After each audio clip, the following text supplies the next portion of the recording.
Hey, what an honor it is to be back hosting the Oscars for the second time, 2 years in a row. At this rate, I'm going to be the next Bob Hope, and you guys are going to have to name an airport after me. Not a good one, though, the other one. Seriously, though, it is a huge honor to be here in the beautiful Dolby Theater, surrounded by peers and fans alike.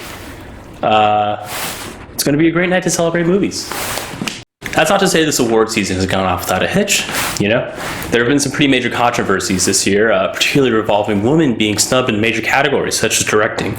For example, The Irishman received 10 nominations this year. Meanwhile, The Irishwoman only received 1. Everyone, let's give it up for Saoirse Ronan, the Irishwoman herself.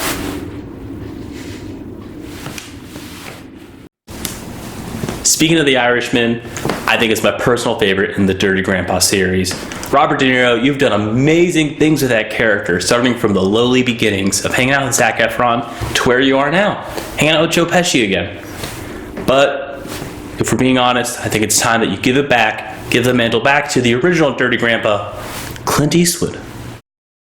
Speaking of Clint Eastwood directed Richard Jewell this year, a movie that Kathy Bates is up for Best Supporting Actress in. It's starting to seem to me that the real Jewel of Richard Jewell is Kathy Bates. Maybe call it Kathy Bates. I hate to say it, I'm going to have to put my cards on the table. I wasn't a huge fan of Jojo Rabbit. I'm a little bit more of a fan of the seasonal variety Peppermint Jojo Rabbit. It just kind of does it for me a little bit more. So the originals lose their luster.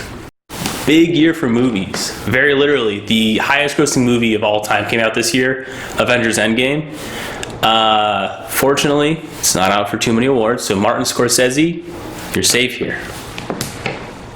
That's not to say every popular movie isn't doing great.